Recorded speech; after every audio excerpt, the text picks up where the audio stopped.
session of the Africa Soft Power series, a summit focused on using soft power to communicate and move Africa forward. Tourism has been the sector hardest hit by the pandemic, and our topic for today is Show Me the Money, Commercial Opportunities, Advertising, and Tourist Destinations, a viewpoint from Nigeria. Some of you may find it curious to have Nigeria and tourism in one sentence. And because we do not bury our heads in the sand, I'll share with you a brief excerpt from one of our idols, Chinua Achebe, The Trouble with Nigeria. And he writes, "It is a measure of our self-delusion that we can talk about developing tourism in Nigeria. Only a masochist with an exuberant taste for self-violence will pick Nigeria for a holiday." He goes, but as we do not always agree with our elders, this session is on how we can reimagine tourism, turn Nigeria and the wonderful things that Nigerians do so well into tourist attractions. I'd like to say a quick thank you to our strategic partners and our media partners for supporting this project. And finally, it gives me really great pleasure to introduce our lead discussant and moderator for today, Obi Asika. Obi is the founder of Dragon Africa, co-founder of Social Media Week Lagos, which is perhaps the biggest new media event on the continent. And he's also the convener of the Africa Soft Power series. Obi has executive produced major global events, TV franchises and festivals, including FIFA U20 World Cup 1999, CAF Nations Cup 2000, Big Brother Nigeria 2006, The Apprentice Africa, and Calabar Festival 2008, to name a few. Obi is a national coordinator of the Technical Working Group for the Creative Industries, Tourism, Culture, and Hospitality sectors for the 2020-2030 Media and Long-Term National Development Plan for Nigeria 2050 agenda. In summary, Obi's life work has been focused on the possibilities that the creative and cultural industries offer Nigeria, Africa, and the global Black diaspora. Obi, over to you. Thank you so much. I need to have you reading my CV more often. Before I get into anything, let me just welcome all the panelists. Thank you for your time. And also just to make a couple of, we have a couple of panelists that couldn't be with us today, unfortunately. Fodi Coker is bereaved. He lost his father recently. Our prayers are with him. And also, unfortunately, Mr. Tolu Ogunkoya, who's one of the most important executives, is not feeling too well. But I think we're going to still have an incredible conversation. And just before we jump into it, let me just introduce our panelists tonight. So allow me to read the quick bios. I'll go with the ladies first, and I'm happy we have a very strong female panel tonight. Marcus, it's just me and you to manage the situation. So Bolanle Austen-Peters is the founder of the multiple award-winning center Terra Culture, an educational and recreational organization established to promote the richness and diversity of Nigerian arts and culture. She's also the founder of BAP Productions, and has been described as the woman powering the theater industry in Nigeria. She's also a film director as well, I must say. She's directed award-winning musicals that have traveled around the world, such as Saro, Waka the musical, Fela and the Kalakuta Queens, and Moremi the musical. The musicals were the first Nigerian musicals to be staged in London, in Egypt, and in South Africa. And she also built the first purpose-built theater in Nigeria, and has built an additional 4 or 5 in Lagos State. Welcome, Bolanle. Thanks so much for being with us today. Thank you for having me. It's a pleasure. Kemi Sulu is head of tour accounts at Live Nation Entertainment, the biggest concert promoter in the world. Prior to Live Nation, she started her career as an accountant at the QVC many years ago, before making a career pivot into the world of concert promotion with the Mean Fiddler Group in the UK. Her move back into live entertainment and her 17-year career at Live Nation has seen her work on globally recognized events such as Live 8, Mandela's 90th birthday, and the concert for the late Princess Diana. She's also worked on a number of major festivals and live shows featuring a diverse array of talents, including Madonna, Beyonce, Rihanna, Drake, Guns N' Roses, Wizkid, and Davido. I think you produced that Wizkid special at Royal Albert Hall. We did, yeah. Yes, so just like a big moment for the Afrobeats movement. I'll come to Marcus last. Not least, but ladies first. So Ngozi Ngoka is the Vice President of the Federation of Tourism Associations of Nigeria, with oversight functions, and she's looking around at the Southeast, but she'll be speaking from that perspective and also a global perspective. She's recognized on the African continent internationally for her contributions to the travel and tourism industry. She's the recipient of the Pine Awards for Tourism and a judge for the World Travel Market Awards in Cape Town. Previously, she was Director General of the Imo State Tourism Board and Trustee Board Chairperson of the Tourism Consultants Forum. She's a member of the Nigerian Mirror Committee, a committee set up by the Standards Organization of Nigeria to make recommendations for the grading and standardization of hotels and tourism facilities in Nigeria. Ngozi, welcome. Thank you. Thank you for joining us. Thank you. And to Marcus. Marcus Glover is an advertising agency executive turned venture capitalist. He's produced some of the most memorable advertising campaigns within American pop culture, urban lifestyle, music, sports, entertainment, including McDonald's I'm Loving It, and an award-winning Super Bowl commercial. Began his career working with Fallon, BBDO, Arnell Group, and Uniworld Group, where he handled accounts including United Airlines, Miller Brewing, PepsiCo, McDonald's, Reebok, NBA, NFL, Adidas, Ford, and Mercedes-Benz. During his time in advertising, he managed more than $500 million in corporate advertising spending. He's also created successful ventures with Muhammad Ali, Rihanna, Jay-Z, and Lil Wayne, including the Sean Carter Footwear Company, Echo Cycle, and Truck Fit. He was also the founder of TEDx Harlem as well. Marcus, welcome to the panel. You said last but not least, and with these distinguished panelists, I definitely think I'm the least, but thank you. You're not gonna get away with it that easily.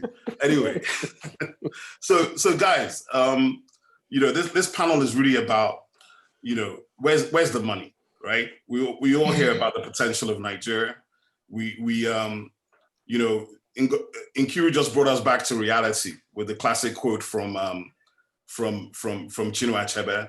I think when we talk tourism in Africa, people think about South Africa, they think about Kenya, maybe they think about Gambia, and a few other places of that nature, Botswana, Namibia. They think of everywhere, maybe before Nigeria. Definitely. So that's one of the reasons why we're digging into Nigeria, but we're also going beyond tourism as just the general phrase. And before we get into it, what I wanted to do was that, of everybody on the board, we have people from different backgrounds, but Ngozi comes from a background where she's really looking at tourism, and she has a very interesting perspective into how tourism can be defined and what the value chain looks like and what the opportunity presents. And in terms of that, I'm just wondering, as we come out of COVID-19, and we all know that the tourism and hospitality industries is one of the most affected worldwide, as are the airline industries and the live events industries, and anybody who's doing anything to do with nightclubs, touch events, event centers. So what does that COVID-19 break, that pivot opportunity?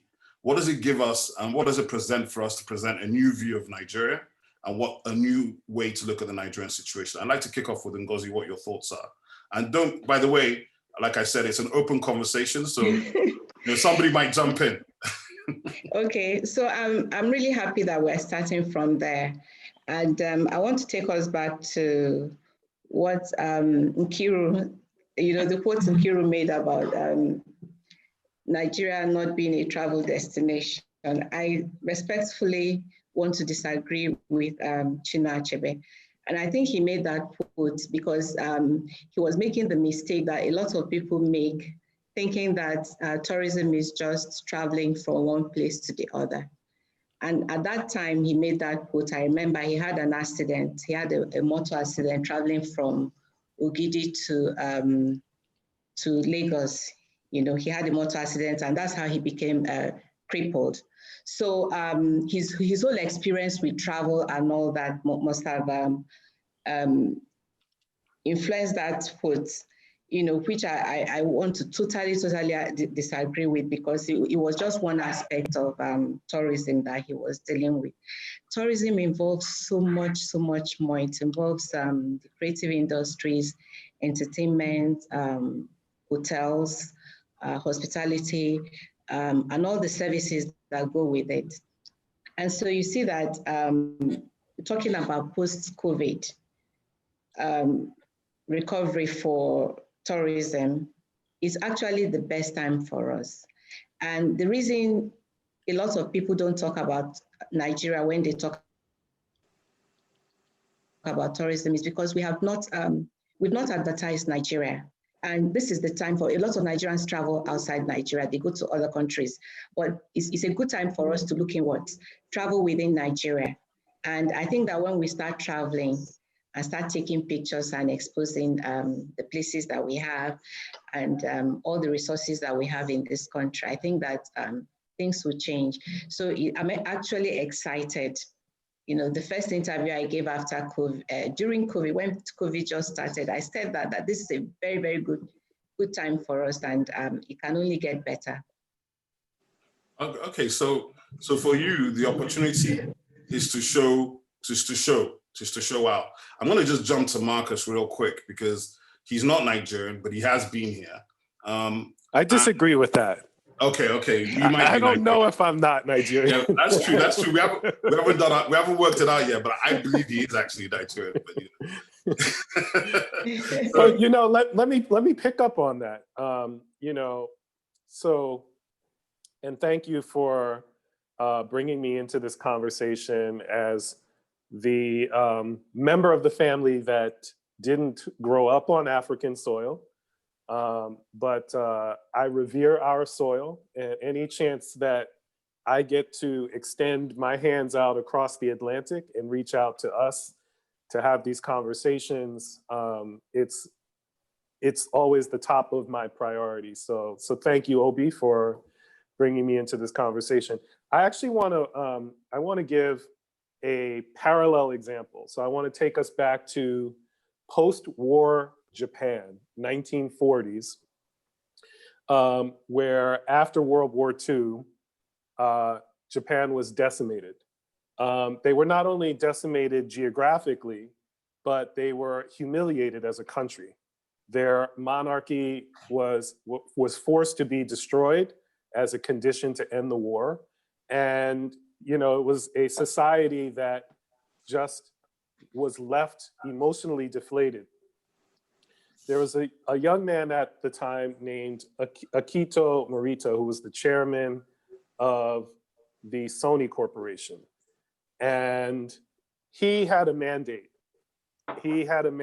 Many people don't know this. When I ask people, what was the first product that the Sony Corporation created? Anybody want to take a guess? Any of the panelists? I think you know the answer to this, Obi, but. I'm not even trying. I think I can remember. Okay, anybody want to guess? The Sony Corporation, which we all had a Walkman and a VHS player and Sony TVs, what was their first product? Don't Google it, Inky. Reaching for my phone. So many people will say it's a tape recorder, right? No, it was actually a rice cooker. It was a wooden barrel with a single electric coil in it. And got it right. Yeah, so that was their first product. And it was from very humble beginnings that they created this simple device, wasn't very fancy, but they created, you might say, an entire brand around consumer electronics. But more importantly, Chairman Morita's mandate was, we will not only make products that will glorify the Sony Corporation, he said, we'll make products that will glorify Japan. And so it raises Obi's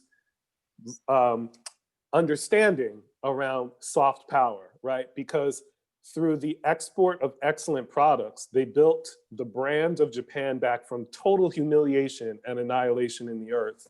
And I think in so many ways, that is really what this conversation is about, is there's never been a better time. I think, you know, we're all relative peers generationally, and we can remember the time of global misunderstanding of West African culture and what it meant in the diaspora and how disconnected we were, Africans, African Americans, and so on and so forth, where now there isn't a single piece of West African, Nigerian culture, whether it's the food, the music, the dance, that is not leading, completely taking the trends and turning them into what the whole world is being captured by. So I think, you know, in this conversation around tourism and advertising, it's really how do we follow the footprint of what the culture is. I can tell you, like, that Nigerian West African culture, the sound, the dance, it's completely like, it's making TikTok. Like, let's be honest, these are media companies that are being made fortunes off of the back of the cultural export that it is. So I think in many ways, the conversation is, how do we harness the energy around the heat that's taking place? Man, thank you so much for that. That gives me a great pivot, because there's something that Ngozi talks about products and turning our culture into standardizing our culture and creating goods and products out of it, which I think speaks very much to what you're talking about in terms of what Sony did and how the cables in Korea as well, and how they just built out that soft power and translates to hard power. I'm just going to come back a bit closer to home to Bolanle. I mean, Bolanle, you know, I can see a lot of comments in the thing about security, and we'll come to that issue. We'll come but to Bolanle, that. just talking about what you've done and, you know, how you've built Terra Culture. I remember I sat with you when it was a tree stump before it actually even became what it became now is just incredible. But that journey of, if we go back 15, 18 years, however many years ago it was, when you were still, you know, you were company secretary of a significant oil and gas firm, you know, legal advisor. A lot of people thought you were absolutely mad to stop doing that. I remember very well. And to set up a cultural center in Lagos focused on Nigerian culture. And to think that here we are 18 years later, and at the time there really wasn't one. And, you know, but you had the courage and the conviction to follow through and understand that there was value in our culture and in our narrative. And you've been on that journey for this period of time. So when you hear Marcus talk about producing excellence and exporting excellence, and I've seen you do it with your musicals, I see you do it with your work, how does that connect to you in terms of how far you think this soft power, this culture, the theater, the dance, how far can it really go? And not just globally, I mean, in terms of in Nigeria, we have thousands of cultures and dances. What do you think? Yeah, I completely agree with Marcus, because 18 years ago, like you rightly pointed out, nobody could see what I was talking about, or very few people could see what I was talking about in relation to our soft power, so to speak, you know, our culture. And I knew that Nigeria and Africa in particular had so much content that we were not utilizing or showcasing to the rest of the world. And that was what I saw, and I wanted to put out there for people to see. I mean, we started Terra 2003. 17 years later, you can see that journey of what I visualized has caught on with the rest of the world. People are now recognizing that it's not always about the oil, the cashew nuts. The softest and greatest part that Nigeria has, apart from its human capital, is its culture. From our food, to our fabrics, to our music, to our dance. I mean, it's so ephemeral at times that people can't understand where you're coming from. But over the years, we've been able to demonstrate that there is value to this in terms of creating jobs and in terms of monetizing whatever it is that we're selling. So to the extent that we have been able to monetize culture at Terra Culture for 17 years, creating an awareness all over the world about our music, our dance, our theater, all this, our books, our literature. So it was those different facets that I saw I could relate to the fact that African literature was going to go very far. And look at what is happening to all our writers today, all their books being used for movies. I could see that our food could become like Chinese food all over the world. You know, you go anywhere in the world, you see Ethiopian food, you eat Ethiopian food. Injera is popular wherever you go, Chinese food, Indian food. That is an area that we haven't even scratched the surface, the ability of our food to create such wealth for Nigerians. Yeah. And I'm making it very simplistic, you know, but that's the truth. Visual arts, the same thing. Remember when we started visual arts? I mean, nobody, they didn't even understand what was going on there. Look at our visual arts today. Auction houses, in the course of this 17 years, Bonhams came into Nigeria. Sotheby's came into Nigeria. When they all came in, they came through Terra Culture. They met with us, all these other parties that are now involved in this space. This was a function of the foundation that some of us laid then. Mm-hmm. But the important thing is, we haven't even scratched the surface.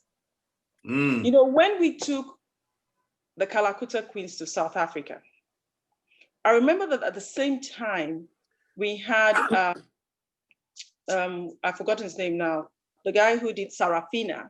Mm-hmm. He had his play showing at the same time in the same theater next door to us. They gave us the 2,000-seater theater. They gave them the 200-seater theater. And we filled it out every night for 2 weeks. What were we selling? Our music, our dance, our fashion, our makeup, our craft. We haven't gone to Europe. We've been just to 1 or 2 cities. Imagine when we take over Europe and America and the rest of the world. The possibilities are there. Nobody saw our music coming. Obi, remember when I started Terra Culture? Mm-hmm. It was so difficult for us, apart from the Sonia days and the Obeys of this world, it was so difficult for us to find contemporary Nigerian music. I remember that there was some guy called something, I can't remember, whatever. There was this gentleman, it was his music we kept repeating because I said I only wanted to play Nigerian music. Then the Dibanjis of this world came in and the rest is history, right? Yeah. Look at where they've taken music in less than 10 years. The possibilities are immense. And what COVID has done is that it has even brought us closer. Yeah. It has made the world so much smaller that a play that I would show in Terra Culture to 10,000 people over 1 week, I showed in 1 day over the internet, 41,000 screens saw it. From Australia to New Zealand, name it. So that tells you that when we're talking about tourism, apart from the physical tourism, digital, we're touring using digital means now, showcasing the best of Africa. So we're just starting, and COVID has been an enabler. Wonderful, wonderful. Okay, Listen, so, I just want to pivot. Obi, can I ask? Ngozi, 1 second, I'm going to come back to you. Don't worry, I know you got a lot to bring. No, I want to ask her a question. Yeah, but if I could. Okay, go on. I wanted to get Kemi in on the conversation first because she hasn't said anything yet. Yeah. I'm getting everybody to have a sort of opening statement. So Kemi, just kicking off from Bolanle, because Bolanle, obviously, you know, she's opened the floodgates. Yeah, she's opened it up, right? She's built venues, she's producing live shows, she's built enough venues to create a small circuit in Lagos. Now, let's pivot to you. You're working with the biggest concert promoter in the world. You guys were running, well, before COVID, you guys were running thousands of tours in numerous markets. But even when you were looking at your European tours, you know, I know West Africa was never really in the conversation, right? Because of infrastructure, because of facilities, venue, maybe logistics, security. There's a bunch of reasons that can be given, you know? When you're sitting in London, head office can say, man, it's tough to go there, right? Now, here we are, 2020, post-COVID, the whole live industry worldwide is struggling, we know that, but we all assume that we will return to a touch economy at some point in time, right? Fingers crossed. Yeah, fingers crossed. So live sports, live entertainment, live events. And I know that your company and others have begun to look more seriously at West Africa. So 100%. Even before I ask you a general question, let me make it a bit more specific, right? So as I'm looking at the screen, I'm looking at Bolanle is on my right, Marcus is in the middle, you're on my left. If I take Marcus out of the picture, right? Why can't Live Nation get behind Bolanle's plays to do some tours in Europe? I mean, this is because what I'm looking at is, Kemi, yes. Yeah. Where are you? And Marcos, where are you guys? We do it all by ourselves. We need you. No, because the key is this, right? Is that show producers need promoters, of course, and concert and event managers. I mean, this thing is a business. I would say it's the biggest part of the entertainment business is the live 100%. Entertainment side. 100%. It's the biggest money. When we see our people touring worldwide, it is a significant thing to break. You know what it took for of course. Someone like Wizkid and Burna Boy to break into a level where they can sell out the O2 in London. I just want to see from your perspective, where you've been sitting as an insider and you've been watching this movement coming from Africa to the world, How do you feel about it? What do you think the possibilities are for our talents globally, for our plays and theater, our fashion, the food, and then back into West Africa and into Nigeria? Okay, so first and foremost, I think, you know, the greatness of our culture is found in our music, in our food, you know, what we wear. You know, the rich sound of our music has propelled across the world now. You know, Christ, talking about a big company coming in and scooping up, you know, like a Terra Culture or another type of festival, that can happen. But like you mentioned some key and important things, venues, stuff like infrastructure, they're major things that, you know, a big organization like that would look at. So they would have to make sure that, do you know what, if we do come into West Africa, we need to be able to make sure that we can tour various venues, you know, various cities. We need to look at where we can go. Okay, so just as an example, right, Stormzy advertised his world tour last year. So just before COVID hit, you know, big world tour, we thought, brilliant. So just some statistics so you're aware. When he announced that tour, there were 14 dates that were advertised in Europe, 5 dates advertised in Asia, 7 in New Zealand and Australia, 13 in UK and Ireland, 4 in Africa, only 4. That was 2 in South Africa, 1 in Nigeria, 1 in Ghana. So to me, kind of what does that tell us? You know, that tells us, are we not ready?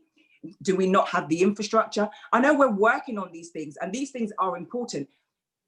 So they're the only things that are going to get those big organizations into our country, you know, to produce these big shows. These venues are probably coming and they're probably, Christ, I've heard they're on their way, but we need to get to that point where we can put world-class acts into those venues. So it works for the promoters, so it works for everybody really. Okay, so for you, it's about infrastructure and logistics, but I think it's key. We could agree that if we look at Nigerian show business, or at least the music industry, I think we can agree that we validated the show. So 100%. What we need to sort out now is the business. We need to sort out the business and look at how many, I mean, a country like Nigeria should be able to, we have like 40 stadiums that are not being used, right? Exactly. So if we have that, you know, those infrastructure, we have to bring it up to standard, you know, where we could get like world-class acts into those venues. They have to be multi-purpose, you know, we have to be able to park cars and get them out in good time. The egress has to be on point. So all those things play major factors, you know, in bringing that kind of act to our country. So then you can bring worldwide entertainment, wrestling and all these things that our people love. Of course, you know, boxing, Game of Thrones, the live boxing, the World Boxing Championships. Everything. Right, and that all drives tourism. Yeah. Okay, Ngozi, I'm coming back to you. I know you wanted to ask Bolanle something, but Bolanle's gone off for a second, so maybe when she comes back. But no, but I wanted to ask you a question. I've seen a lot of comments in the chat about security, about how do we deal with security. I mean, there's no point, we can't deny the fact that we know that aspects of our market and our country and our region, we have internal conflicts, we have security challenges, and I think you always have to be upfront about that. So from your perspective, how do we deal about security? And I say this in context of when I was growing up in the UK, the IRA were bombing people every other day, but people were still coming to the UK. So I am not a fan of the narrative that, oh, Nigeria is particularly dangerous, more dangerous than maybe, I don't think Lagos is more dangerous than New York. I mean, me and Marcus have that conversation all the time, but give me your perception.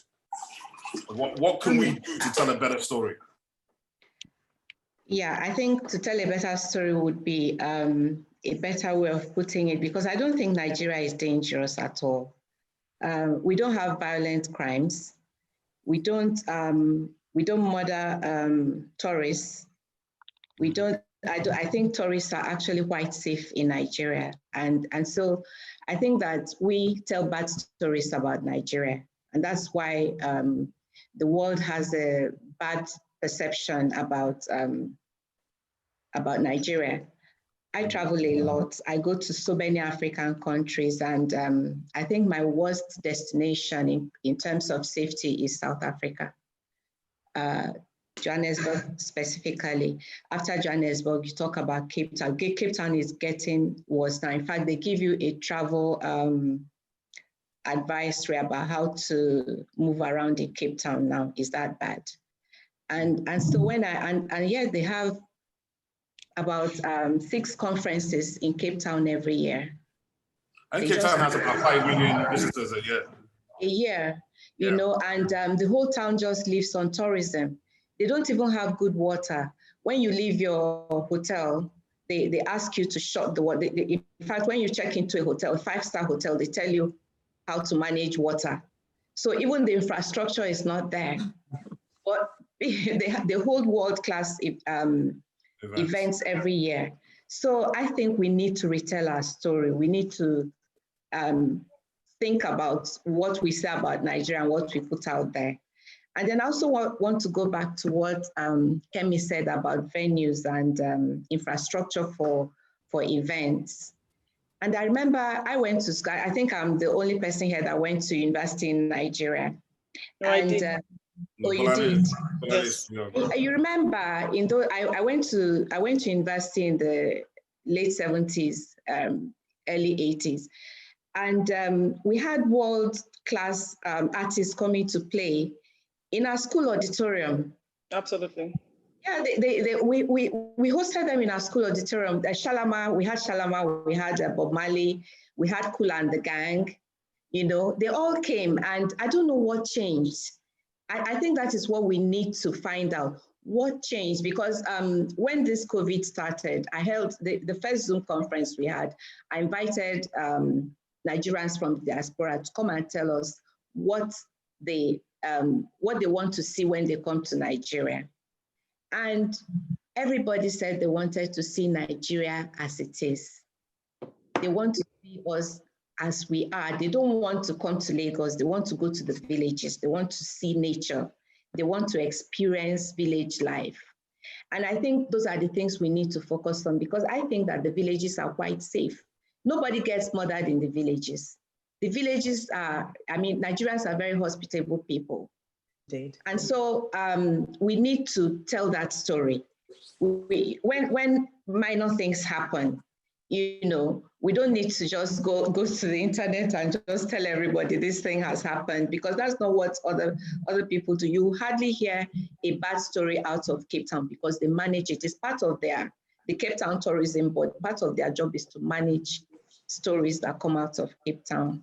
Yeah. So yeah, but let me just, because obviously I'm not here to sort of, and I've been to Cape Town and I love it, and I'm thinking to myself, yes, they do have security challenges, as we all do, but maybe they have stronger communication, you know, officially about what they're doing.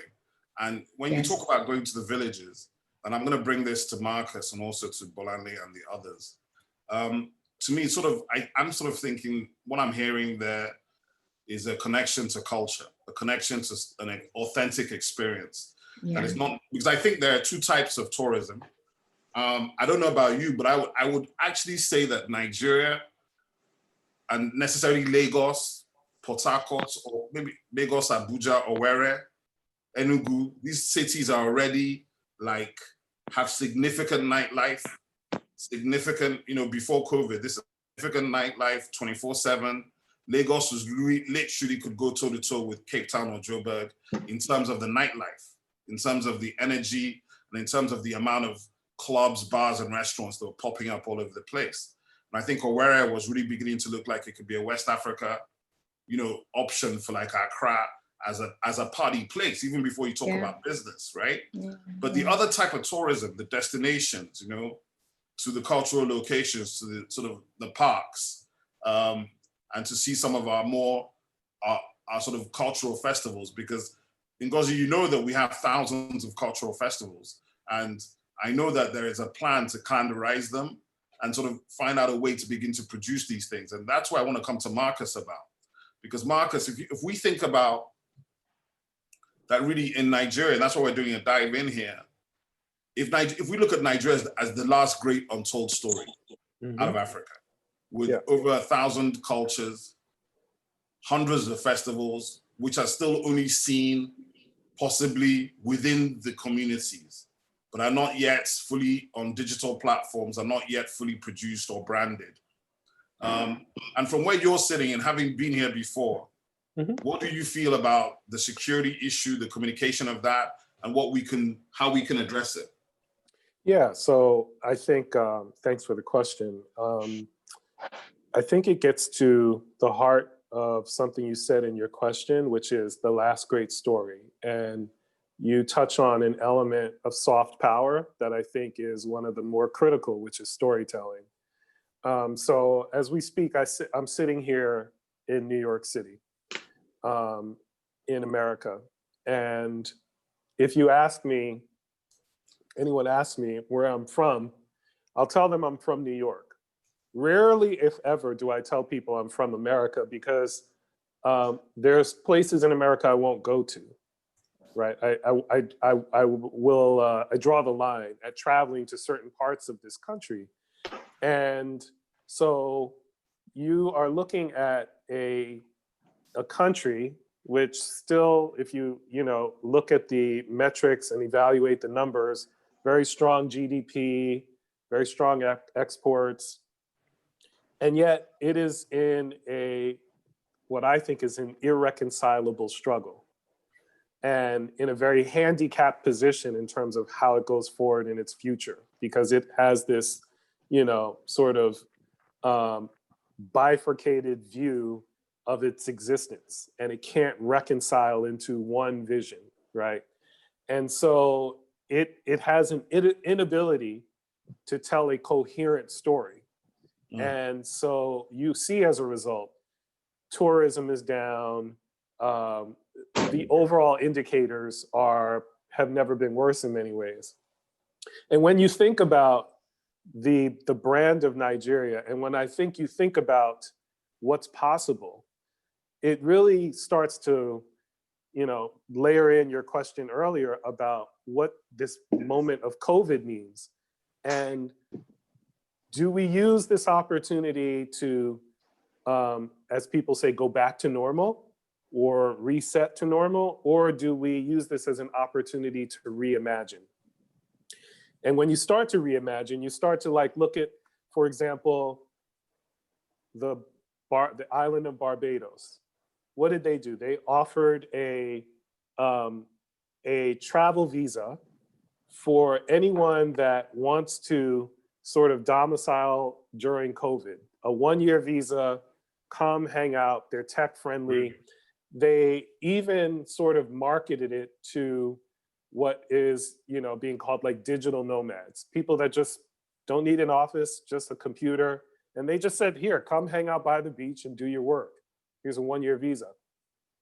All that was some brain power and a bit of an innovative storytelling that they used. And in many ways, you see certain countries that are rebranding themselves just by harnessing the power of ideas.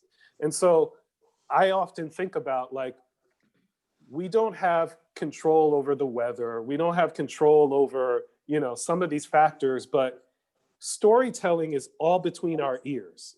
There's nothing that disenables us from telling more empowering stories to the world that create those greater invitations. So, I just kind of think about if we always think that, America is this high, mighty, superior power, and yet it's locked in this existential struggle, it says to me that countries like Nigeria can take this moment and go on offense and tell a better story, and create more of an invitation to the world.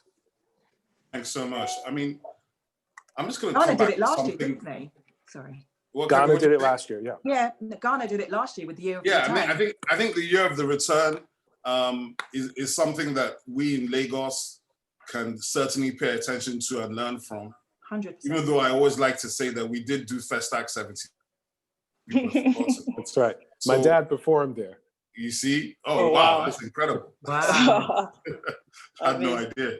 But no, but if you think about it, so the thing about it is, obviously we became more insular in Nigeria for whatever reason. And because we were, and I've seen some recent DNA that shows that 50% of all our diaspora, of all the global Black diaspora, is Nigerian. So I think Nigeria has a significant responsibility to step up in this regard. Mm-hmm. I'm just going to ask a question, and I'm going to ask all of you to answer the question in your own way. And just to see, how do you see the relationship or the ecosystem between tourism, our culture, and the creative industries? How does that work for you? And how do you think that comes together? Somebody said something about Nigerians are hospitable people. I think we can be hospitable. I'm not sure we always are. I think we can be better trained. I think we can do better in a lot of things, but I also think that we have a unique personality that welcomes people. So the question comes back to all of you. Ladies first, who wants to go first? Let me see, Kemi? No, I'll go with Bolanle. Bolanle, you've been running a cultural center. So let me ask you, from your perspective, we're talking about show me the money. Yeah. So you've been running a cultural center. I've seen your journey with visual arts. You've done over 5,000 exhibitions. I've seen the plays, the theater. You've done the movies. So what is the connection? How is that ecosystem from your perspective? Culture, the creative industries, and tourism. Well, I think that the three are intertwined. You can't talk about the one without the other, and they all sort of like feed into each other.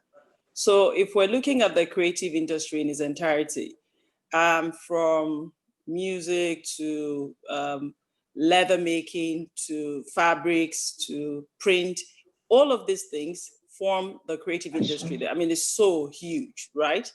And all these things are the same things that people look for when they go on tour to countries. And that was one of the reasons, like I said, that I even started Terra, because working in different parts of the world, the place you naturally go to as a foreigner are the cultural centers to learn about them.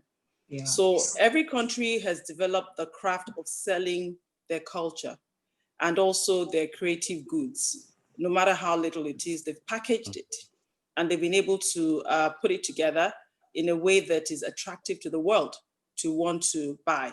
And I think that that is probably one of the greatest disservice that we do to ourselves as a nation. It's about the packaging. When you talk about brand, we can call it very nice, sexy names, but at the end of the day, it's about the way you package yourself, an individual, as well as the country. So Nigeria has so much, from east to west, you can name it. We have everything if you look at it. But the truth of the matter is we're not packaging it right. So okay, it's all about perception. How do people perceive us? And it's about your perception is based on the story that you tell. Mm-hmm. What stories are we telling about ourselves? Yeah. I can tell a story about America that is beautiful. That is the way the country has presented itself for so long, maybe up until recently, right? So it's the way we've all perceived. You talk to somebody in the villages in Nigeria, oh, I want to go to America, I want to go to America. It's those of us who have been there, you realize that America is not so pretty. It's got its own dark, ugly underbelly, right? Marcus, no offense to you, right? Yeah, I agree. The same as every other country. The problem is in Nigeria, nobody's telling the good stories. Up until when the music started filtering out, really. We've always had beautiful music in Nigeria. These are not the first people to create, from the Sunny Ades to the Umbagos, all those guys, they were all creating beautiful, beautiful music. But nobody was talking about it because we didn't have that platform to elevate us to the outside world, right? The same with our fashion. Mm-hmm. All that is happening now is somehow we're having a platform and everybody's coming together and people are noticing for the first time. We've always had Adire, we've always had Ashoke, we've always had, Kente and all these things. It's the fact that as a collective, we don't come together to sell our products. And let me give you a very small example about just the little things. Craft. 18 years ago, when we started craft selling at Terra Culture, there was little or no craft to sell. People were not making African craft, Nigerians in particular. Then you go to Kenya, you go to South Africa, they're making all these nice beads, dolls, and you all go there, we pack it and we come back home and we put the zebras on our tables. And I said, no, we can do this in Nigeria, for heaven's sakes. Why do we always have to make it seem like it's only other people that can do these things? Today, 17 years later, Obi, there are over 500 craft makers at Terra Culture. Beautiful, beautiful craft. Now, imagine if these people are supported by Uche, I see Uche Ngoka here, but Bank of Industry. And we bring in the machines and we're doing thousands of all of this, because this also goes back to the creative industry. Our ability to market our goods when they're created, our plays, our movies. Yes, you always talk about this merchandising. Yeah. There are no machines. So if we had a collective of all these people who are creating the beautiful Nigerian dolls, our jewelry, our bags, all of these things that we're seeing in little bits and pieces, because it's not been made into an industry. Okay. It is our inability to tell those stories well that is killing us as a country. Man, I love what you said. Who's jumping in? Kemi, I think you. No, I was just going to ask. Come in. Bolanle talked about merchandise, right? Because that's a big part, I think, for artists. It's a massive Enormous income generator, Christ, without a shadow of a doubt. So in terms of like our prints, our ashoki, stuff like that is made in Nigeria. Is that not right? Yes. So that being the case, so going back to merchandise is a big part of going to a gig. Mm-hmm. Okay, more importantly, I would say the t-shirt is probably what I would consider merchandise. Of course, you can get albums, you can get bottles, you can get cups and everything. So things like merchandise in the world probably contributes billions to an artist's bottom line. It would be major. Why is it that why is it that we don't capitalize on stuff like merchandise? We're kind of missing a big trick in that situation. Let me. So go on. Yeah, carry on. No, carry on. No, I'm just trying to say, we're missing kind of a big trick. There's a, people like Beyonce, when she did the On the Run tour, she put out her merchandise way before the actual concert, right? So people could buy the merchandise, right, and come in the merchandise. Like our acts are selling out the O2, they're selling out the Royal Albert Hall, they're selling out big actual arenas. Merchandise should be a pivotal part of their touring kind of journey. It should be like major, it's 100%. Second. 100%. Before from you, I want to go straight into Marcus, and then I'm coming to Ngozi, because the product side of this conversation, I think, is the biggest side of the conversation, right? Because when we talk about merchandise, obviously we can talk about from the musician's point of view. I would even bring the Nollywood superstars into this conversation. Of course. I would bring the football players into this conversation, even the legacy superstars like JJ Okocha and Kanu Nwankwo. 100%. So, Marcus, you created the shoe with Jay-Z that sold more than any other shoe at the time before any rapper ever had a shoe. And you've done all these product deals. You did the one with Lil Wayne and the skateboards. What's the trick we're missing? Because we have some places in Nigeria. I'm so glad you have some manufacturing. Yeah. How can we want money. Yeah. We want to make money. We want to see the where's the WizKid power? The doll. Not the doll, the action figure. The rucksack. Yeah, for sure. Yeah, exactly. So two thoughts. I want to first hit your first question, which was tourism, advertising, creative industries. Yeah, creative industries. So I want to kind of elevate a little bit above to have a little higher level conversation, and I want you to use this framing for how we proceed in these conversations moving forward. The tech industry, largely financed by Silicon Valley, it happened in two parallel silos. One was hardware and the other was software. Hardware, it's been an iterative 50, 60-year process. With each year, Moore's law dictates that processing speed becomes cheaper, faster, and more capacity, right? So that's hardware. On the other side, you have software, and the acceleration of software development over the years, right? But let's realize, like 20 years ago, when we were using our Macs, our Mac 2C, the world was fine, right? You got done your word processing function. You didn't feel a loss in the world, right? Whereas today, you have more processing power in the palm of my hand than in, you know, huge mainframe computers, right? Yeah. So what I'm trying to paint for you is that there's a bigger conversation around lifestyle, and bigger than, you know, sort of the transactional or the tactical is like, there's a lifestyle appeal. I would argue that you brought up the question or the conversation, Obi, around hospitality, how it's not always 100%. I don't even know that that's that important. My first time that I was on African soil, you guys were complaining because why? Because the power outages were so severe, and damn it, if this power goes out another time, I'm gonna be frustrated. You know what my thought was? I've never been on soil where there was Black people that ran the major utility companies.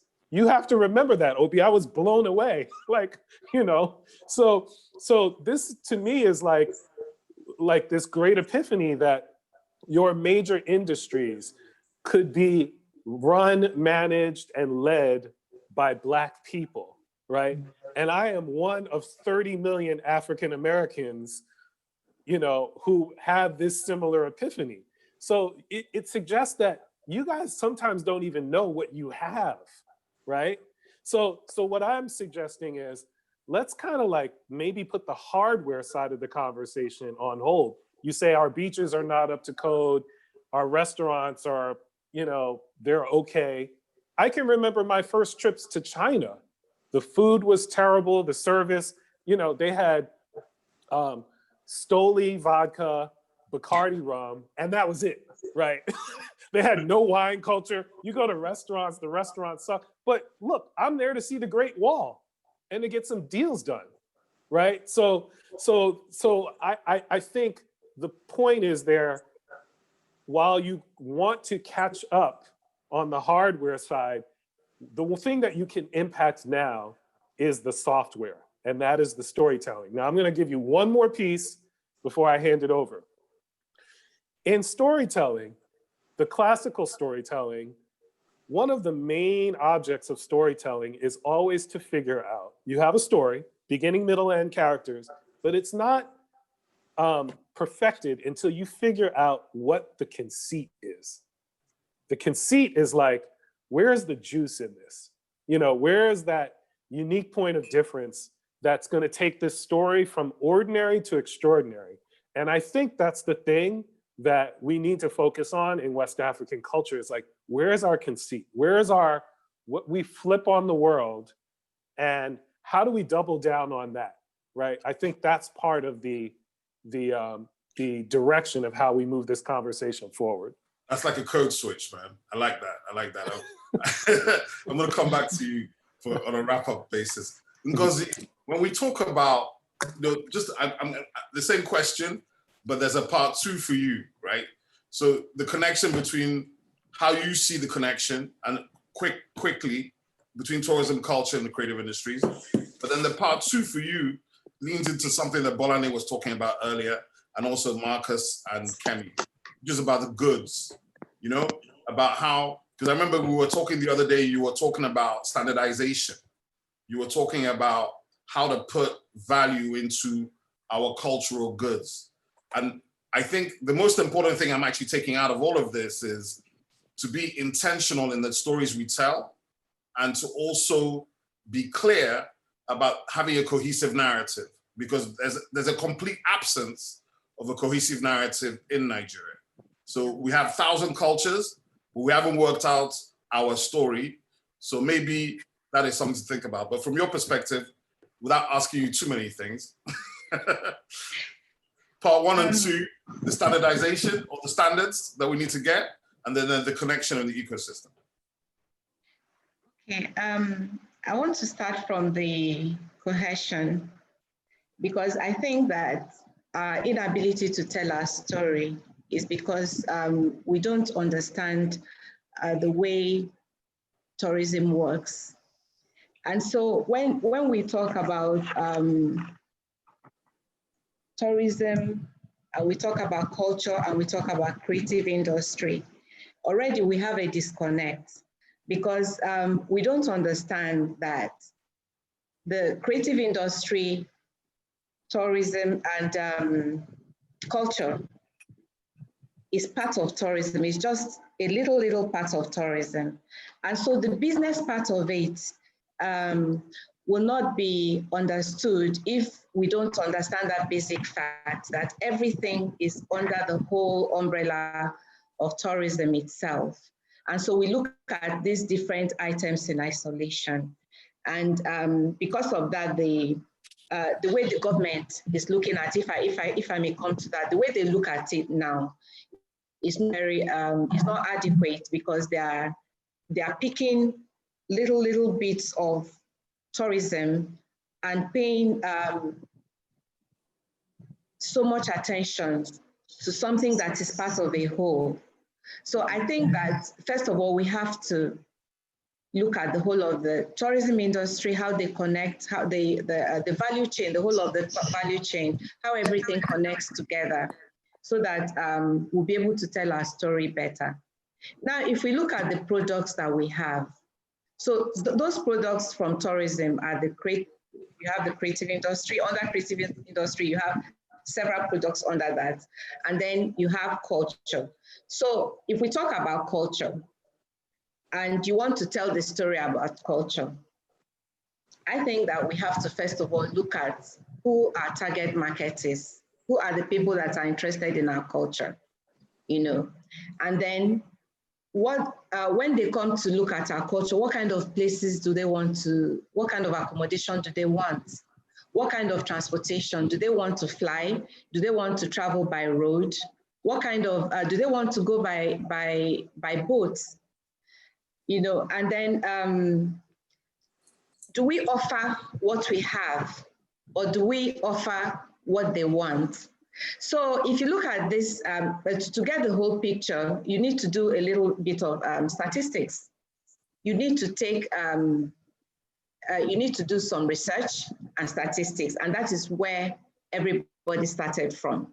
Tourism has always evolved in one way or the other. Every community, right from when I was little, we had, this Christmas, we had Christmas song groups, we had choir, we had the Steve Rose Voices in Lagos. All these were tourism products that we had, but how do we put all these things together? And so most of all, I think that we need to have this, do this research, have our statistics, and then know the kind of market that we are targeting. What kind of products do we want to give to them? And if we don't have answers to these questions, we may not be able to progress. And one thing I don't know, and I wanted to ask Bolanle, is when she was talking about, when you took the first plane to South Africa, I think the answer to this question might be able to explain to me why we are where we are. Why did you take the plane to South Africa the first time that you did so? Okay, so we were invited actually, because we're done, I think at that point we'd done Fela about 100 times in Lagos. So the South Africans had heard about it, and the head of the theater and the minister came to watch it. And they paid for everything. They took about 60 of us to South Africa, funded the whole experience. So really it's about propagating our culture and showcasing the best of Africa, of Nigeria.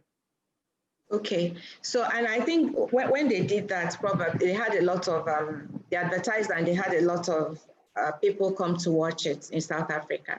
Yes, so they're very that's a story. Yeah. So that was tourism for them too. Correct. They must have invited some international visitors to come and watch the play in South Africa. True. Yeah. Well, So they took can our I come in? business. Can I come in here? Can I come in? Because I mean, we're having a conversation, and I have to confess that I've heard a lot of tourism people say this thing, and I actually don't agree with it at all. I don't believe that the creative industries are a subset of tourism. I think that's an academic framework that has existed and is something to do with the way they try to administer public governance here. I think that these are interlinked industries. I think arts and culture, hospitality, creative industries, fashion, all these things are interlinked and they all impact tourism. And sometimes they are byproducts from tourism. I think the tourism, because for example, when Bolanle goes to South Africa with that show, she's going as a show promoter. The South Africans are not using it to bring foreigners into their country. They're bringing foreign culture into their country.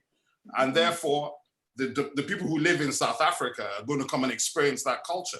So really, to me, that's a packaged product that enables us to actually travel. So me saying a WizKid tour of Europe or a David Doe tour of America is tourism. I don't think so. What I think that is cultural export.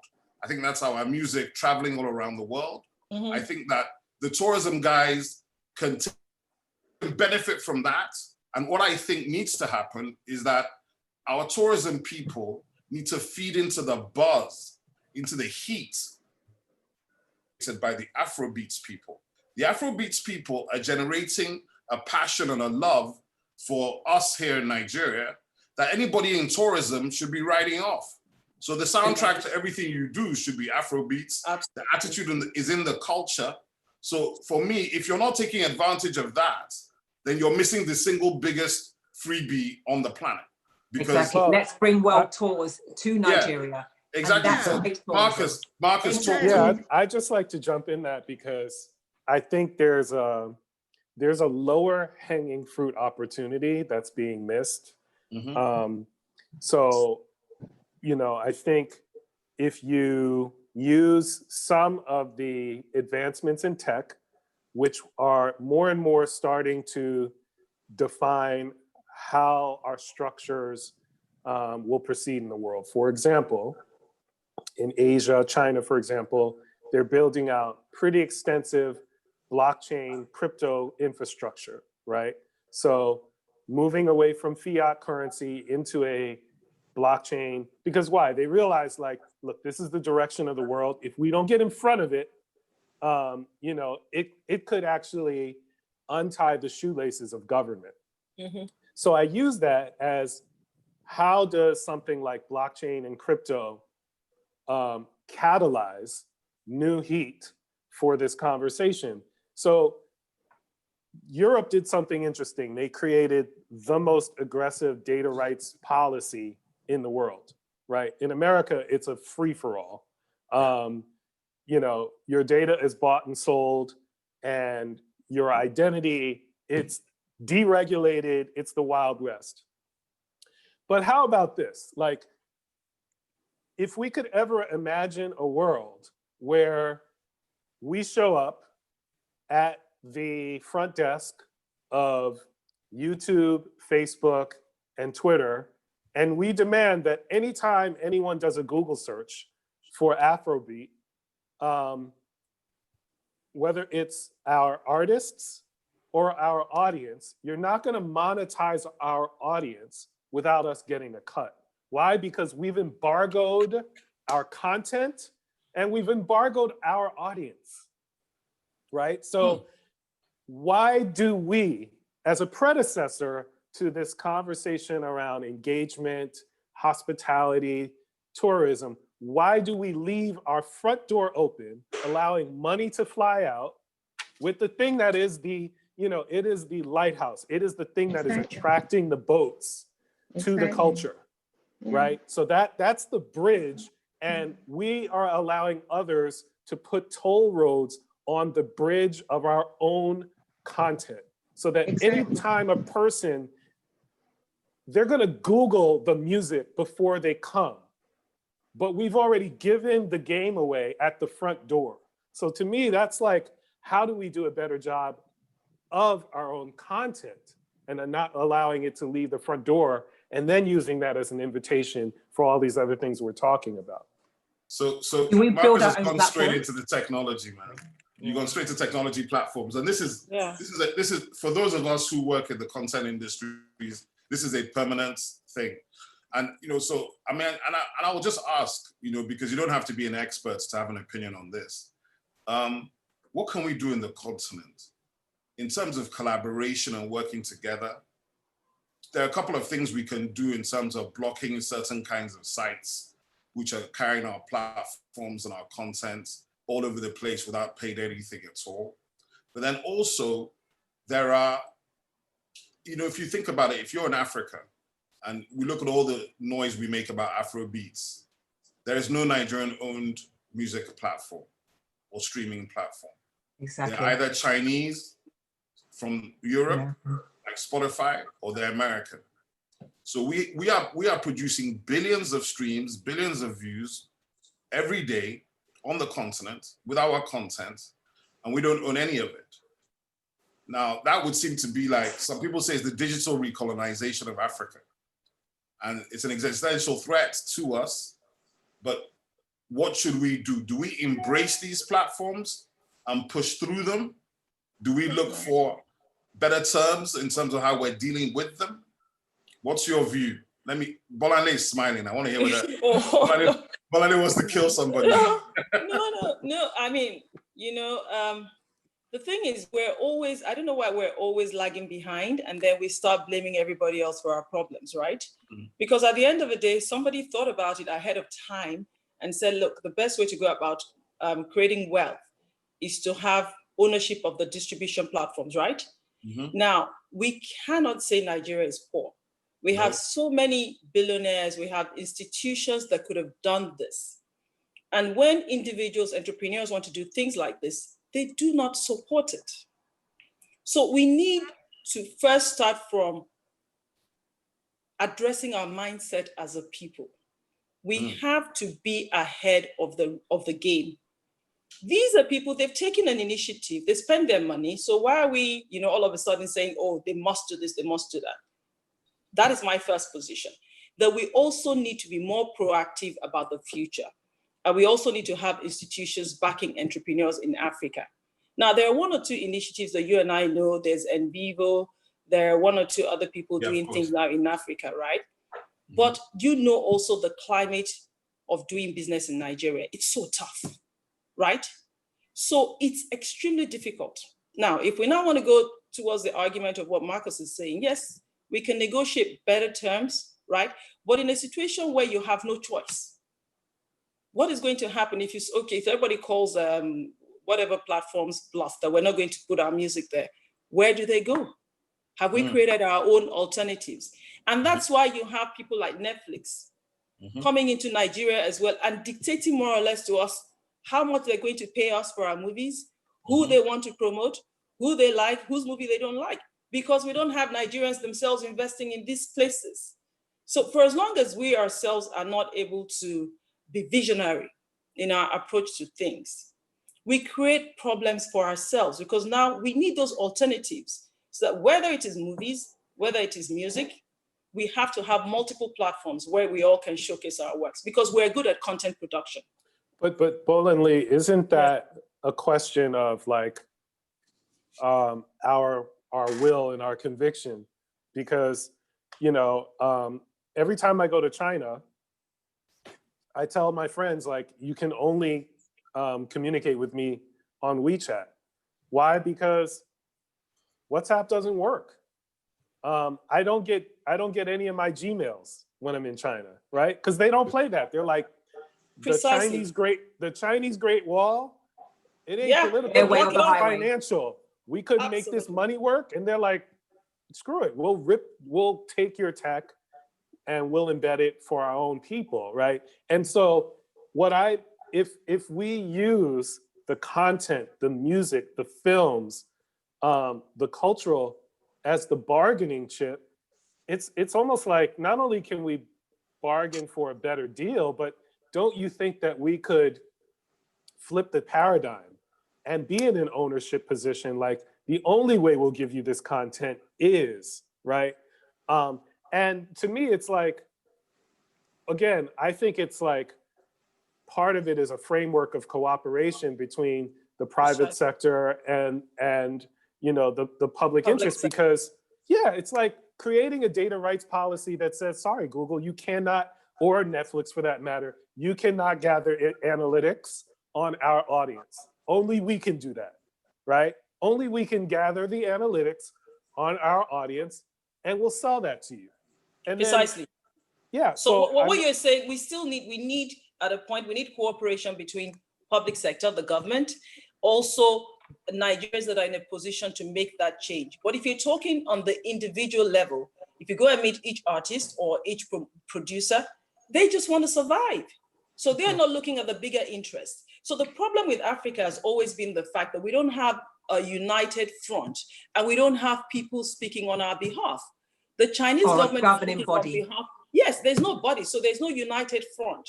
So they know, they understand this, and they use divide and rule to take over the economics of the space. And tear us down.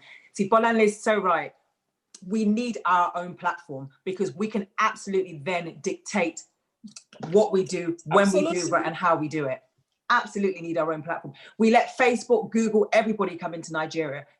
It just rape us. Literally. Bend us over a barrel. So we have consensus, right? That we need to find a better way to capture the viral power that our culture is producing. Oh, absolutely. We want to see. Sorry to cut you there, but I was watching. Sorry. Carry on. I was watching something this morning on TV, just in the UK. There's a young boy called Anthony, like he's kind of been dubbed the Billy Elliot of Africa. He put up a video, or there was a video that was put up about, I don't know, maybe a week ago. God, it's had over 20 million views. Like the young boy has been offered scholarships like abroad to come and dance. So, you know, we're out there, you know, the narrative's changed. We've changed the narrative. So it's about building our own platforms now, right? So we can put out the best of us on that narrative. That's what it's about. You know, putting the best of us, putting our best foot forward. Let me ask you a question. I want to bring, Marcus, can you come into this? Because so look, you know, when we look at population trends, the continent of Africa is poised to overtake China, India. We will be leading the world.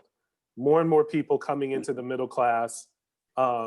So what I'm looking at is, if we don't start to pivot and create different relationships for the next 10, 20, 30, 50 years of growth, we are massively miscalculating the opportunity.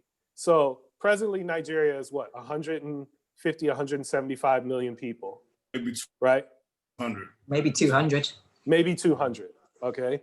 So my point of view is each one of these 200 million, or a good portion, owns a mobile device, downloads their content daily. Probably about 70%. 70%, right? The media companies are using the aggregate data to sell advertising, and we're not getting a cut. Whose fault is that? That's our fault, right? 100%. Okay, and then on top of that, we've got all of this artistic content that we're freely giving away that then is getting monetized, so that anytime anyone, a kid in Sweden or Australia, says Afrobeat content, Google, the bigs, they sell that data to Nike, to you know, any of the media companies, Pepsi, they're selling that. Create an embargo. You will not monetize the data of any of the 200 million people here without us being in partnership, both as a country and the individual. I should get a check, right? Me, a little kid in Lagos, I should be getting a check, because every time I go on and do a Google search, or you're making money off of my analytics, I should get in my account a crypto coin based on our partnership. So it's flipping the relationship that I think begins for us to really have a better sense of all of the assets that are ours and that we can sell globally around the world. Can I jump in here? It will be a quick one. So let me give you an example, Marcus. We're sitting here. Terra has been in existence, as an example, from my end, 17 years. We have all this. I've visited your place. All this. Okay, thank you.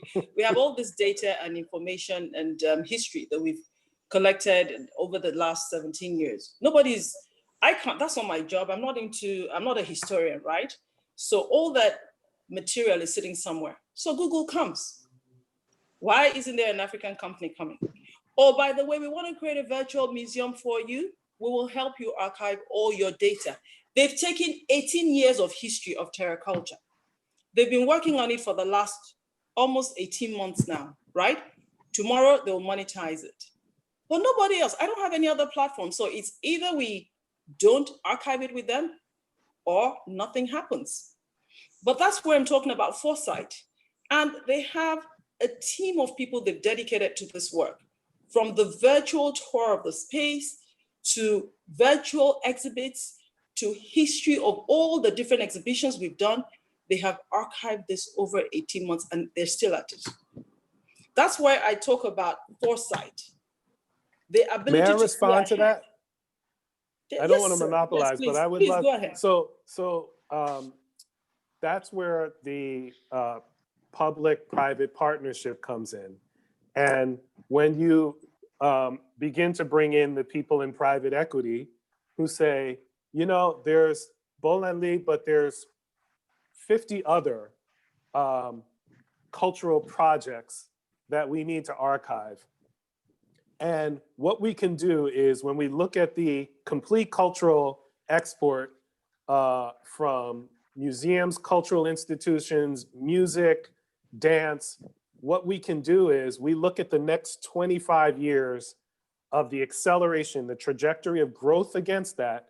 We can create a bond that we can take around the world, call it $1 billion bond that's paid out over the next 25 years. And basically it's like, look, Bolanle, we're in partnership with you. We'll give you $200,000 to archive all your material. We'll almost look at it like a publishing deal in the music industry.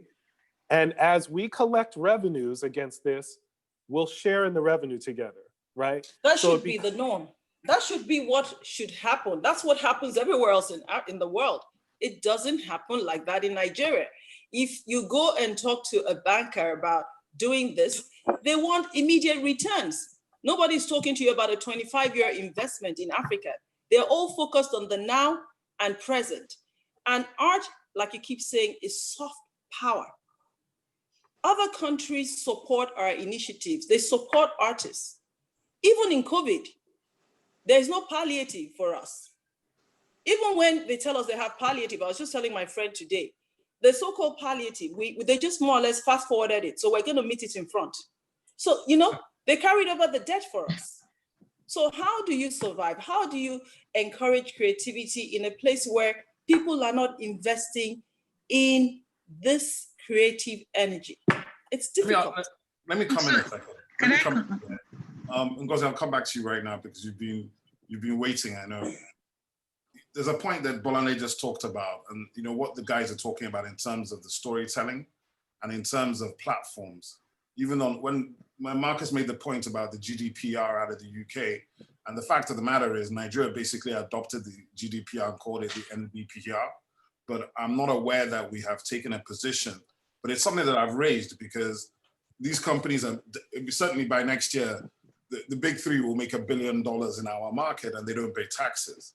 And so that it's even more egregious than the fact that they're just taking all the stuff. They're not even paying tax here.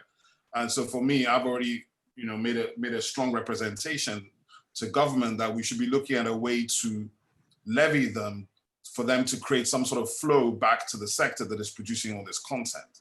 That's one side of the conversation. But the second side, because I want to come back to Ngozi, you know, we've talked about a number of the issues in the space, and we're getting close to the time when we're going to have to round up and finish. So I want you guys to be thinking about your final thoughts. And my final question is this, right? What is the single most important thing you think needs to happen for the money to be made? What needs to happen for you to see money from your perspective in the sector? And I'd like Ngozi to talk about it specifically from the tourism space. Kemi, I want you to look at it from the live entertainment space. Bolanle, from what you do. And Marcus, I want you to give me that summation, because you know you have an external view. So I really want you to, you know, the identity of the Nigerian, his possibilities and her possibilities, so that we can sum it up. I'm going to have you go last. So ladies first, Ngozi. Okay, so I think that this conversation has really been very enlightening, because I'm just beginning to understand that all the aspects of tourism have the same issues in terms of access to funding. And the reason, from what Bolanle said, is because tourism involves long-term planning and long-term loan. And so I think that what we could do is to push for a tourism bank, you know, a bank that actually, a tourism investment bank that actually understands what the industry entails, that will not ask for quick returns, you know, the banks that will be wait for 20, 25 years for payback. So, you know, immediately, I think that is what I would be pushing for in terms of access to funding. Can you hear me? My internet just went off. Yes, I can hear you. We can hear you. Okay, I'm going to come to Kemi next. So these 400 venues that we're talking about, we need to restore these iconic venues. That's, you know, from a live point of view, we need to restore these iconic venues. Let's get these world tours to include Africa. For me, I think that's the most important thing, because that will then just generate a whole level of tourism. Kemi, just to add to that, because, you know, I didn't even ask the question formally. We have 400 universities, which all have venues which can be retrofitted. We have 40 stadiums. So, and just to say to you that as much as we want the world tour, we would like to see domestic tours. I mean, Burna Boy has never toured Nigeria. Wizkid has never toured Nigeria. P-Square have never toured Nigeria. They've done brand experience, but they've never toured as, you know, what you would call a tour. So yes, we would love to see Drake and Rihanna and the rest of them come and do 6 to 10 dates in Nigeria, 20 in West Africa.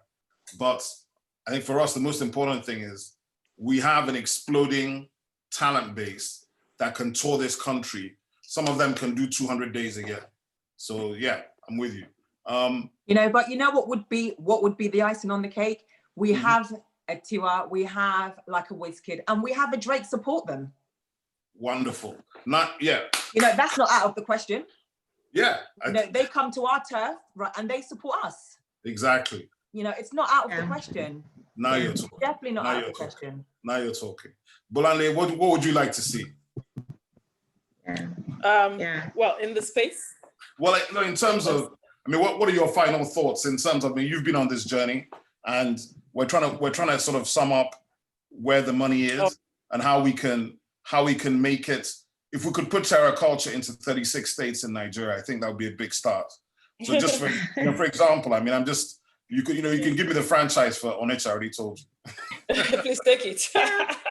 Yeah. Well, for me, that thing. Could be for us franchised. at Terra Culture, COVID has helped us to see that digitalization is important. So we're focusing on that a lot more. So we're creating more content because we realize, like I said, that the same space that we inhabit for, let's say, 10,000 people, you get to do that in a matter of hours if you put it online. So we're investing heavily in equipment and also ensuring that we create more content for dissemination to the wider public. In addition to that, in terms of spaces, I have a problem with, I don't mind us having additional infrastructure, but it's counterproductive when you have spaces that are lying fallow, you know, 6 days out of 7 and just waiting for that football match or what have you. So for me, it's important that we get culture managers. We don't have a lot of people who are in this space, not the creatives, the managers of culture in Nigeria. You know, we need a lot more people in that space, like the Kemis and the Marcuses, who are going to help us make sure that these spaces are utilized and are generating revenue, as opposed to just keeping them there for the sake of keeping them. So I'm not sure I subscribe to us building more for now. Let's first use those spaces that are just sitting idle, utilize them and make them come alive. So those are my thoughts. Thanks a lot. Marcus. Yeah, so I think where I'd like to see us in more of these conversations is to have sort of like a pencils down moment. Let's not be so quick to execute. The American President Abraham Lincoln, he said, quote, if you gave him 12 hours to chop down a tree, he'd spend the first 11 and a half hours sharpening his axe, right? So it's like, be very, very deliberate about strategy, measure twice, cut once. In that sense, I think that it really is starting with understanding that what we're talking about is a cultural revolution, and a cultural revolution that is going to dictate the next 25 to 50 years of the world. And oftentimes, I don't think that that's the creative brief that we're all, you know, the music that we're all reading from. Because I think if we don't look at this from the next 50 years of growth, we might be a little short-sighted. Yeah. There's a term called zaibastu.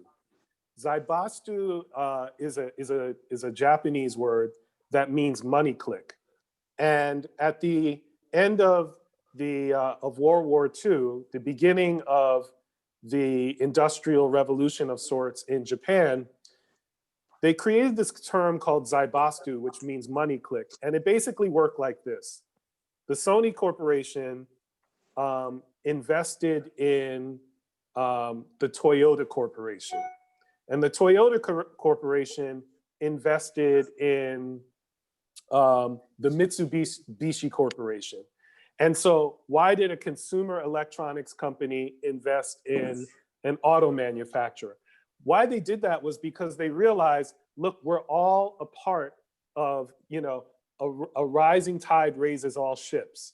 And if we're all going to ride this trajectory of growth over the next 50 to 100 years, then we all need to hold hands, right? And that is what they did. So they all were invested in each other's success and all finishing first when it came time to the finish line. And I think that's the way we need to begin to look at this conversation. Is this is a 50-year trajectory of growth. How do we use our platforms to make sure we don't do, you know, as Obi brilliantly said, the digital recolonization of Africa? That would be our fault. First time, shame on you. Second time, what? Shame on me. Nice. That's so powerful. That's so powerful. I mean, it's funny because, first of all, I just want to thank everybody for being on. I think it's been a really, really good conversation and really positive and flowed well. I didn't even look at the talking points once. I left a whole bunch of them out, but I think we had a broad conversation. And for me, the sort of thing I wanted us to leave with was to think about how can we continue to build bridges when we know how hard it has been to tell our story to each other, let alone to the world, right? So I see people like Marcus here who have done these things with billion-dollar brands in the West and who are vested as Black people in what we do here.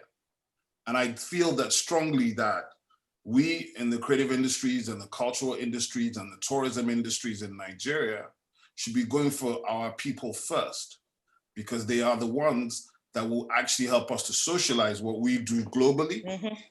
And also they are the ones with the global expertise and have already done it. So when you walk into the room and you're pitching your story, if the guy said, if Marcus is sitting next to me in New York I have some confidence that we're gonna get an audience. Yeah. If I come in through the door by myself from Lagos, it might be a different story, right? So for me, collaboration has come out of this. The need for stronger platforms for ownership on the continent, yeah? To tell better stories. Marketing. Yeah, which is the marketing. I mean, and to that point, there's a number of young Africans on YouTube who are showing you a whole different side to our countries. There's a chap called Wode Maya, Tayo Aino. I don't know these people, but at least we can begin to see our countries, because one of the things we don't see in Nigeria, I don't think Nigerians have seen Nigeria before we even talk about Africa and the rest of the world.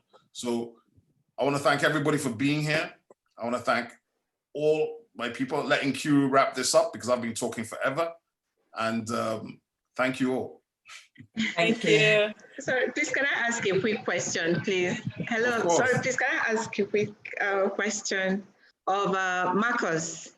Of course. Okay, because you know my work, I have to do a lot of research as well. You talked about getting value from. We talked about collaboration, right? How do the artists and the creative people in New York, for example, or in the US, how do they collaborate? Do they have a union, or do they have common fees, or I don't know how to. I could have helped you with that. Yeah, do they have a common approach to issues?